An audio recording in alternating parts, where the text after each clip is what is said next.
The Sentinel, Tacetite, Tacet Fields, Tacet Discords, Etheric Sea, Resonance Chord, The Lament, Waveworn Phenomenon, TD Outbreaks, Retroact Rain, Hanggu Terminals. In fantasy world building, there is the common amateur mistake called word salad exposition, where the writer kept spewing various fantasy jargons right at the start of the story.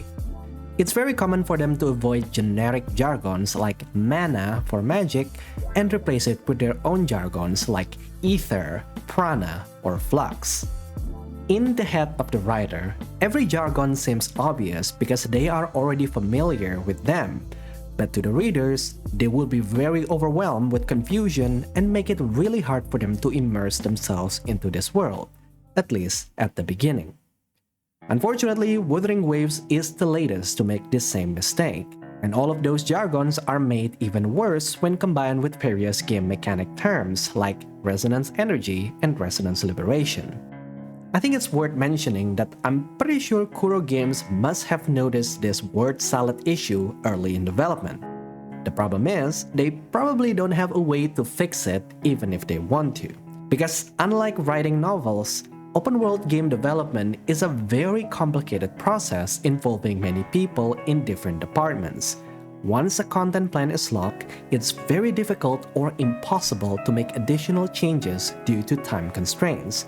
In this case, it's very easy for the writers to modify the script for the story and the dialogues. However, they also need to contact the voice actors to redo the voice lines. Then the animators need to adjust the body gesture animation for the characters, the angle of the camera, and the order of the subtitles when they speak. Then they need to have the programmers change the order of the event triggers, and so much more work that goes behind the scene. All of those people need to be paid, and these changes needs to be done before the next update for the game, or they risk losing the players due to the lack of content updates. All of this may cause the staff to have some serious overtime, which I'm pretty sure is already happening to the programming team due to the amount of hotfixes they've been doing every hour since the game was released.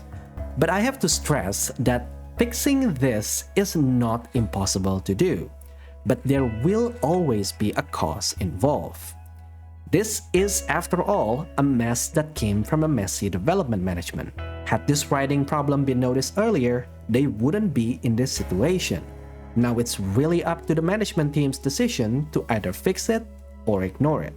Either way, while I think it's too late for a major overhaul right now, I think Wuthering Waves can still be a good example of how to not world building for anyone who is interested in making their own fantasy worlds and to give the developers feedback on their future writing.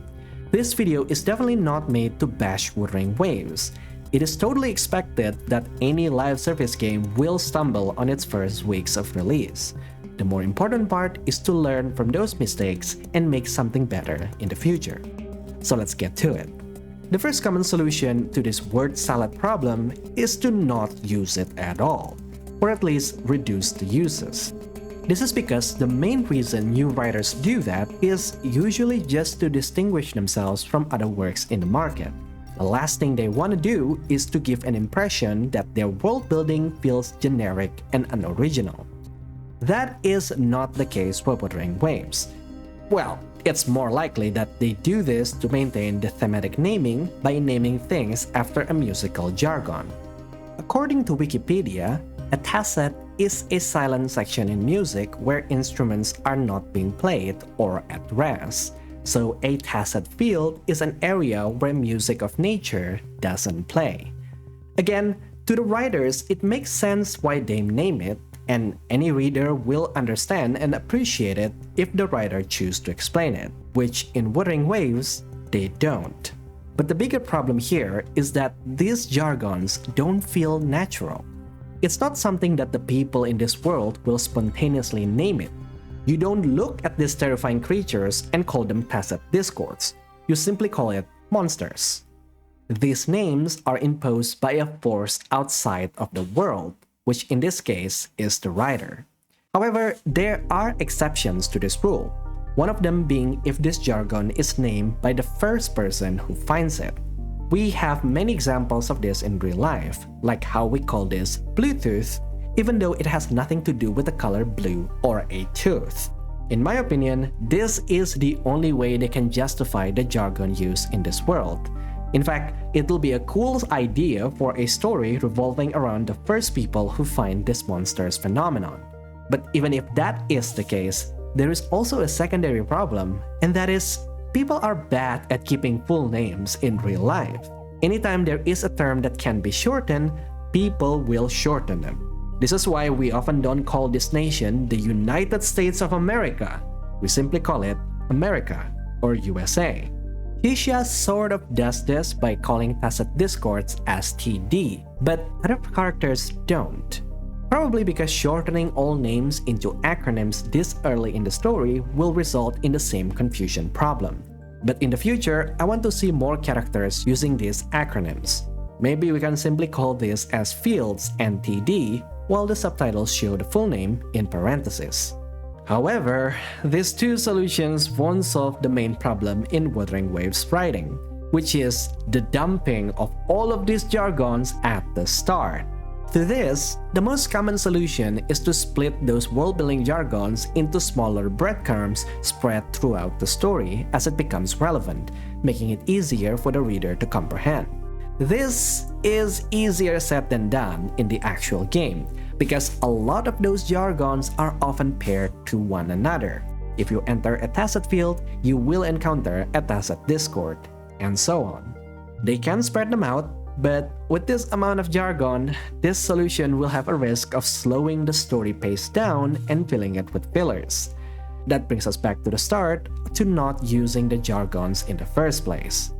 To close off this video, I want to give a bit of a caveat, and that is, with time, new players will remember what each jargon means.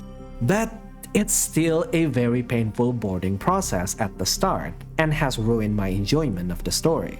That may cause some players to quit because they are just bored by not being able to understand anything and can't immerse themselves into this world. This and various reports of bugs encountered by many players does prove my argument that Wuthering Waves is just not ready for launch yet. The game could benefit from one more closed beta test before launch or a soft launch. However, as I said earlier, the dev team is really working overtime to bring back trust into the game, and I think we have to commend them for that. Hopefully, Wuthering Waves can be a great success in the long term. So yeah, let me know what you guys think of this nuanced discussion video. I'm looking forward to reading and replying to your comments down below. Leave a like and subscribe, and with that, I think I'll see you guys later. Goodbye.